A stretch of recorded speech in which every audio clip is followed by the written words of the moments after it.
আসসালামু আলাইকুম রহমতুল্লাহি ওবরকাতুহু। সম্মানিত দর্শক, 2024 সালের জুলাই মাসের যে বিপ্লব, যেটি পূর্ণতা পেয়েছিল আগস্ট মাসের 5 তারিখে, সেই বিপ্লব এক বছরের মাথায় এসে 2025 সনে যে বেহাল দশায় পড়েছে, যেটি আমরা সেই বিগত 6 মাস আগেও কল্পনা করিনি। আমাদের বাঙালি জীবনে বিপ্লব একটি দুর্লভ বিষয়।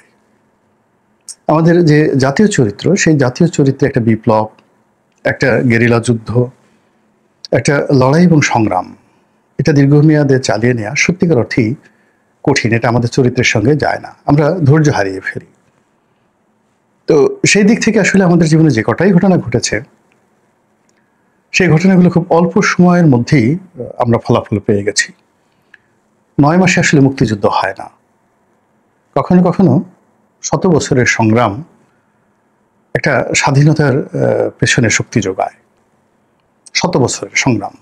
আজকে দেখুন, প্যালেস্টাইনিরা যে যুদ্ধ করছে, লড়াই করছে, সংগ্রাম করছে, কত বছরের। আজকে ধরুন, কুর্দিস্তানের জন্য লড়াই হচ্ছে, বালুচিস্তানের জন্য লড়াই হচ্ছে, কাশ্মীরের জন্য লড়াই হচ্ছে, স্বাধীন কাশ্মীর।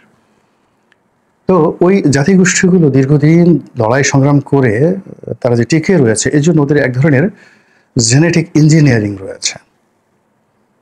আফগানিস্তান, ইরান একই অবস্থা।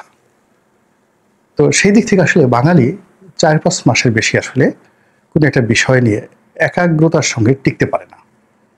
ফলে আপনি দেখবেন যে আমাদের দেশের যা কিছু প্রাপ্তি, এটা সেই গণঅভ্যুত্থান বলেন, গণবিস্ফোরণ বলেন, জাগরণ বলেন, এটা 30 থেকে 40 দিন, 50 দিন, 60 দিন এই সময়ের মধ্যেই চূড়ান্ত হয়ে যায়। যেমন ধরুন, 1971 সনের 26শে মার্চকে যদি আমরা স্বাধীনতা দিবস বলি, তো এটা শুরু হলো মূলত 25শে মার্চ রাতে পাকিস্তান আর্মির নিষ্ঠুরতম আচরণের মাধ্যমে। তো ফলে কি হলো, পুরো মার্চ জুড়ে, এপ্রিল মে, এই পুরো সময়টা জুড়ে আমাদের বেশিরভাগ মানুষ পালিয়েছে ভারতে।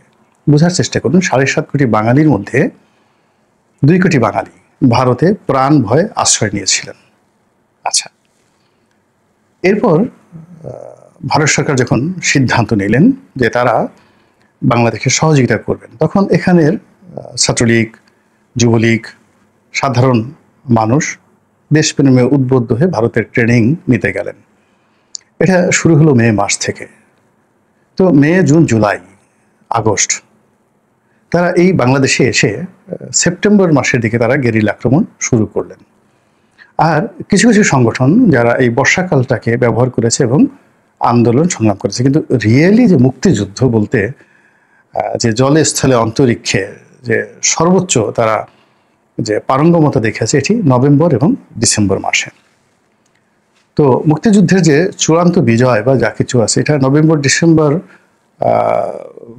মাসে পূর্ণতা পেলেও এটি একেবারে মরণ কামড় হয়েছে ডিসেম্বর মাসে, যখন ভারতীয় সেনাবাহিনী এই যুদ্ধে সরাসরি অংশগ্রহণ করেছে। তাহলে আপনি গিয়ে দেখুন যে নট মোর দ্যান 60 ডেজ। আবার 69-এর গণ অভ্যুত্থানের কথা চিন্তা করেন, তারপরে 75-এর 15 আগস্টের পরে 7ই নভেম্বরের যে অভ্যুত্থান, সিপাহী জনতার অভ্যুত্থান, সেটির কথা চিন্তা করেন। এভাবে যা কিছু হয়েছে আমাদের দেশে, হাইয়েস্ট 15 days to 1 month, এই সময়ের মধ্যেই একটা ইতিহাস তৈরি হয়ে গেছে এবং যার ধারাবাহিকতায় আমাদের দেশে এই 2024 সনের যে জুলাই আগস্ট বিপ্লব, এটির যে কার্যক্রম বা এটার যে যাকে বলে চূড়ান্ত সফলতা, এটার ইতিহাসও নট মোর দ্যান 60 ডেজ, 60 দিনের বেশি নয়। তো 60 দিনের বেশি না হওয়ার কারণেই ইতিহাসে যেটাকে বিপ্লব বলা হয়, আমাদের দেশের এইটাকে সেই বিপ্লব বলা যাচ্ছে না। আমরা যেভাবে ইতিহাসে চে গুয়েভারের মতো, যেভাবে আমরা ইয়াসির আরাফাতের মতো, ফিদেল ক্যাস্ট্রোর মতো, নেলসন ম্যান্ডেলার মতো, কিংবা ধরুন সেই রুশ বিপ্লবের ট্রটস্কি, লেনিন, স্ট্যালিন, তাদের মতো কোনো বিপ্লবীদেরকে খুঁজে পাই না। একটা বিপ্লবকে যাকে বলা হয় দানা বাঁধানোর জন্য, বিপ্লবকে ধূমায়িত করার জন্য যেভাবে একটা রেনেসাঁর সৃষ্টি হয়, জাগরণের সৃষ্টি হয়, ইউরোপে যেটা হয়েছিল, সেই রেনেসাঁর যুগে, Michael Angelo, Leonardo da Vinci, তো সেই যুগে রুশোর মতো লেখক, কবি, সাহিত্যিক, তারা যেভাবে মানুষের মন এবং মস্তিষ্ককে গণতন্ত্রের জন্য, অধিকারের জন্য, ন্যায় বিচারের জন্য, সুশাসনের জন্য, যাকে বলা হয় ধূমায়িত করেছে, ম্যাচিউর করেছে, বিক্ষুব্ধ করেছে, তাদের আকাঙ্ক্ষাকে, পাওয়ার আকাঙ্ক্ষাকে, বিপ্লবের আকাঙ্ক্ষাকে তীব্রতর করেছে, ওই রকম আমাদের দেশে কখনো ঘটেনি। আমাদের দেশের মহান মুক্তিযুদ্ধকে কেন্দ্র করে কিছু সাহিত্য হয়েছে মুক্তিযুদ্ধকালীন সময় এবং তারপরে চলচ্চিত্র হয়েছে, কিন্তু মুক্তিযুদ্ধকে যাকে বলা হয় একটা রিয়েল মুক্তিযুদ্ধ হিসেবে ধারাবাহিকভাবে এগিয়ে নেওয়ার জন্য যেভাবে রুশোর মতো লেখকরা কাজ করেছেন, ঠিক ওইরকম আমাদের দেশে হয়নি। আমাদের দেশে হলো প্রেক্ষাপট, একটা ঘটনা ঘটে গেছে, ঘটনাকালীন সময়, যেমন সে আমার ভাইয়ের রক্তে রাগানো 21শে ফেব্রুয়ারি, এটা গুলি চালানোর পরে সেই পাকিস্তান পুলিশের গুলিতে নিহত হওয়ার পরে আব্দুল গাফফার চৌধুরীর মুখ থেকে এই ধরনের কবিতা নিঃসৃত হলো। কিংবা এই মানে হত্যাকাণ্ডের পরে সেই বিখ্যাত অমর কবিতা, এখানে রমনার ঊর্ধ্বমুখী কৃষ্ণচূড়ার তলায়, যেখানে আগুনের ফুলকির মতো এখানে ওখানে জ্বলছে অসংখ্য রক্তের ছাপ, আমি সেখানে কাঁদতে আসিনি, আজ আমি শোকে বিহ্বল নই, আজ আমি ক্রোধে উন্মত্ত। এই যে মাহবুবুল আলম চৌধুরী সেই বিখ্যাত অমর কবিতা, এটা দুর্ঘটনা ঘটার পরে, কিন্তু কোনো কবিতা আমাদের দেশে দুর্ঘটনা তৈরি করেনি।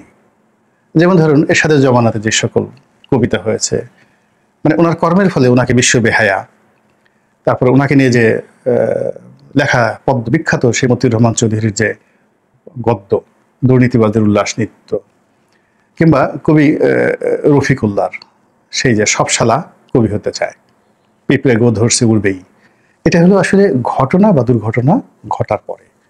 কিন্তু কোনো একটা ঘটনা ঘটানোর জন্য যে বুদ্ধি ভিত্তিক যে ওয়ার্ক, কর্মযজ্ঞ, এটা আমাদের দেশে নেই, ওটা হয়নি, কখনো হয়নি। ফলে কি হলো, আমরা কোনো নতুন মতাদর্শ প্রতিষ্ঠা করতে পারিনি, এস্টাবলিশ করতে পারিনি। তো সেই দিক থেকে শেখ হাসিনার বিরুদ্ধে একটা গণঅভ্যুত্থান ঘটানোর জন্য, একটা বিপ্লব ঘটানোর জন্য পশ্চিমের স্টাইলের, এমনকি আরব স্প্রিং স্টাইলের, আরব বসন্তের স্টাইলের, কিংবা যেভাবে হোসনি মোবারকের পতন হয়েছে ঠিক ওই রকম স্টাইলে যে একটা ন্যারেটিভ তৈরি করা, এটা আমাদের ছিল না এবং এখন পর্যন্ত তৈরি হয়নি। ফলে কি হলো, এই এক বছরে যেটাকে অনেকে বিপ্লব বলার চেষ্টা করছেন, সেটা বিপ্লব তো দূরের কথা, যে গণ অভ্যুত্থান হয়েছে, গণজাগরণ হয়েছে, সেই গণজাগরণ যারা নায়ক, তাদের কর্মকাণ্ড আজকে মুখ থুবড়ে পড়েছে।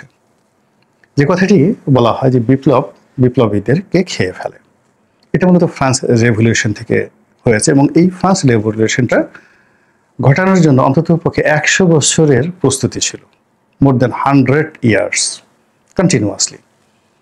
আর এই বিপ্লবটা হওয়ার পরে 1779 হওয়ার পরে 17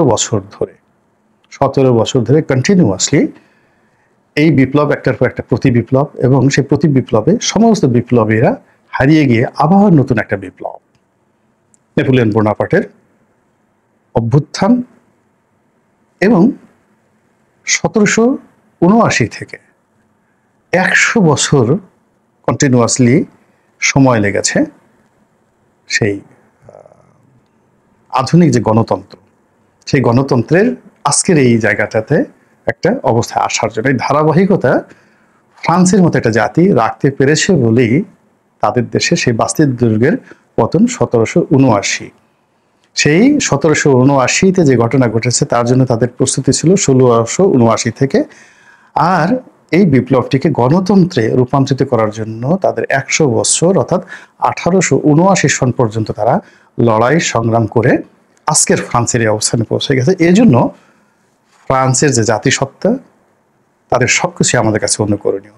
তার লুভর মিউজিয়াম, তার আইফেল টাওয়ার, তার গণতন্ত্র, তার কৃষ্টি কালচার, তার সাহিত্য, তার ভাষা, সব কিছুই আমাদের কাছে আভিজাত্যের প্রতীক। তো সেটা আমাদের দেশে কখনোই হয়নি অতীতে। ফলে কি হলো, 1 বছরের মাথায় বিপ্লবীদেরকে কিভাবে খেয়ে ফেলেছে আমরা সেটা দেখতে পাচ্ছি। তার আগে কয়দিন আগে যে যুদ্ধ হলো ইরান এবং ইসরায়েলের যুদ্ধ, সেই যুদ্ধের সময় আয়াতুল্লাহ আলী খামেনি, ইরানের যে ধর্মীয় নেতা, তিনি একটা অসাধারণ এবং অপূর্ব একটা ভাষণ দিয়েছিলেন এবং সেখানে তিনি এই কথাটাই বলেছিলেন যে ফ্রেঞ্চ রেভলিউশনের প্রেক্ষাপটে যে শব্দমালা রচিত হয়েছে, বিপ্লব বিপ্লবীদের খেয়ে ফেলে। ইরানে যে ইসলামী বিপ্লব হয়েছে, এই বিপ্লব যেন বিপ্লবীদের খেতে না পারে, এজন্য প্রথম থেকেই যে বিপ্লবে যিনি মাস্টারমাইন্ড আয়াতুল্লাহ রুহুল্লাহ খামেনি, যিনি আয়াতুল্লাহ খামেনি হিসাবে সমধিক পরিচিত, তিনি প্রথম থেকেই তার মিলিটারি, তার সিভিল অ্যাডমিনিস্ট্রেশন, তার সামাজিক কাঠামো, তার শরিয়া আইন, সব জায়গাতে তিনি বিপ্লবের যে স্পিরিটটি ধারণ করেছেন, সেই স্পিরিটটি এখন পর্যন্ত চলমান। ফলে ইরানের বিপ্লব বিপ্লবীদের খেতে পারে, কিন্তু আমাদের বিপ্লব কিভাবে বিপ্লবীদের খেয়ে ফেলছে এটা আমরা এখন হাড়ে হাড়ে টের পাচ্ছি। এই বিপ্লবের স্বর্ণের রাজপুত্র, আমরা তাদেরকে স্বর্ণ মানব হিসেবে অভিহিত করতাম 2024 সনের আগস্ট, সেপ্টেম্বর, অক্টোবর মাস পর্যন্ত। এখন তাদেরকে কেউ বলছে চাঁদাবাজ, কেউ বলছে গুন্ডারাজ, কেউ বলছে ধর্ষক, কেউ বলছে ইফতিজার, কারো বাবার বিরুদ্ধে অভিযোগ, কারো প্রেমিকের বিরুদ্ধে অভিযোগ, কারো প্রেমিকার বিরুদ্ধে অভিযোগ। তাদের মধ্যে বন্ধন ছিন্ন হয়ে গেছে, মারামারি হচ্ছে, কাটাকাটি হচ্ছে এবং একে অপরের বিরুদ্ধে খিস্তি খাওয়ার করতে গিয়ে পুরো বিপ্লব টাকায়, মানে জুলাই আগস্ট বিপ্লবটিকে 1 বছরের মাথায় এসে এমন একটা বিপর্যয়ের মধ্যে ফেলে দিয়েছে। ফলে কি হলো? না বিপ্লব, না গণতন্ত্র, না ফ্যাসিবাদ, না ধর্মতন্ত্র, না ইউনুসতন্ত্র, না গ্রামীণ ব্যাংকতন্ত্র, কিংবা যেটিকে আমরা প্রথম দিকে ঠাট্টা করে বলতাম যে এখানে চট্টগ্রাম এর আঞ্চলিকতা, গ্রামীণ ব্যাংক এবং 3G থিওরি একত্রে একটা সরকার, জগা খিচুড়ি সরকার করেছে, সেটাও এখন নেই। সরকার কে চালাচ্ছে? সরকার কোথায় চলছে? ছাত্র জনতা কি করছে? সমন্বয়করা কি করছে? এনসিপিরা কি করছে? এবং এই সময়ের মধ্যে বারবার শুধু পরিবর্তন হচ্ছে। ছাত্র জনতা থেকে পুরো যে ক্ষমতা সেটা চলে আসলো সমন্বয়কদের কাছে, সমন্বয়কদের পুরো ক্ষমতা চলে আসলো সরকারের কাছে। সরকারের মধ্যে আবার ক্ষমতায় ভাগ বসালো এনসিপি, এনসিপির মধ্যে ভাগ বসালো জামাত, জামাতের সাথে ভাগ বসালো, ক্ষমতার ভাগ বসালো বিএনপি। এবং যখন এই ভাগাভাগি হচ্ছিল প্রথম 3-4 মাসে কোনো গন্ডগোল হয়নি, আর এখন সবাই সবার বিরুদ্ধে লেগে গেছে। যে দহরম মহরম সম্পর্ক ছিল জামাতের সঙ্গে এনসিপির, সেই দহরম মহরম সম্পর্ক এখন অহিনকুল সম্পর্কে পরিণত হয়েছে। এনসিপির নেতারা বলার চেষ্টা করছেন যে তাদের এই বিপ্লবের পেছনে বা গণঅভ্যুত্থানের পেছনে শিবিরের কোনো ভূমিকা ছিল না, শিবিরের ডাকে কেউ আসেনি। শিবির বলার চেষ্টা করছে ওরা কারা, সমস্ত লজিস্টিক সাপোর্ট আমরা দিয়েছি, আমরা শুধুমাত্র ওদেরকে হুকুম দিয়েছি, আর ওরা সেটা ঘোষণাপত্র শুধু পাঠ করেছে। They did nothing. গোপন জায়গা থেকে আমাদের শেখানো বলি, আমাদের বক্তব্য তারা শুধু পাঠ করেছে, আর যা কিছু করার জামাত এবং শিবির করেছে। আর এতে অপমানিত হয়ে বিপ্লবের, গণঅভ্যুত্থানের, গণজাগরণের যারা নায়ক, 1 বছরের মাথায় এসে তারা বলার চেষ্টা করছেন যে নো, এই বিপ্লবে শিবিরের ডাকে কেউ আসেনি, শিবির ভিন্নভাবে, জামাত ভিন্নভাবে অন্যান্য রাজনৈতিক দলের মতো কিছু একটা করে থাকতে পারে, কিন্তু তাদের নেতৃত্বে বিপ্লব সংগঠিত হয়নি, গণঅভ্যুত্থান হয়নি, আর তাদের ডাকে সাড়া দিয়ে লোকজন রাস্তায় নামেনি। বিশেষ করে শিবিরের যে সভাপতি, তাকে নিয়ে যে মানে বিরোধ হচ্ছে নাহিদের সাথে এবং শিবির সভাপতির সঙ্গে, এই বিরোধ এখন দেশের টক অফ দ্য কান্ট্রি। তো ফলে কি হলো? সব কিছু 1 বছরের মাথায় এসে তছনছ হয়ে গেছে। শুধু তাই নয়, যারা একেবারে প্রথম সারির সমন্বয়ক ছিলেন, সেই সমন্বয়কদের মধ্যে যারা এখন প্রথম সারির এনসিপি নেতা হয়েছেন, আবার এই এনসিপি নেতাদের যে অংশটি সবার অলক্ষ্যে চুপি চুপি সরকারের মধ্যে আছেন, বিশেষ করে 2জন আসিফ এবং মাহফুজ, তারা ভার্সেস যারা এখন রাজপথে আছেন তারা, কিংস পার্টি রূপে যারা সেনাবাহিনীর প্রোটোকল নিয়ে, পুলিশের প্রোটোকল নিয়ে, জামাত শিবিরের যাকে বলা হয় সমর্থন নিয়ে সারা বাংলাদেশ দাপিয়ে বেড়াচ্ছেন, তাদের মধ্যে এখন লেস কাটাকাটি। একদল বলছে ওর লেস কেটে গেছে, এই জন্য আমার লেস কাটার জন্য সে চেষ্টা করছে। তারপর একজন আরেকজনের বিরুদ্ধে বিষোদ্গার করছেন।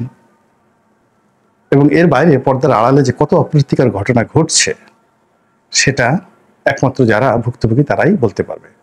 তো আমরা যারা সাধারণ জনগণ, যারা এই বিপ্লবকে নিয়ে ভীষণ রকম আশাবাদী ছিলাম, আমাদের সেই আশা এখন রীতিমতো আতঙ্কে পরিণত হয়েছে। এই আতঙ্ক যেন আর না বাড়ে, আমরা যেন একটা সঠিক গণতান্ত্রিক পদ্ধতিতে ফিরে আসতে পারি এবং আমাদের যে অধিকার, সেই অধিকার প্রতিষ্ঠার জন্য আমরা আমাদের প্রার্থী, প্রতিনিধি আমরা মনোনীত করতে পারি ভোটের মাধ্যমে, এরকম একটি ব্যবস্থা খুব দ্রুত কায়েম হোক এই প্রত্যাশা রাখছি। আসসালামু আলাইকুম ওয়া রাহমাতুল্লাহি ওয়া বারাকাতুহু।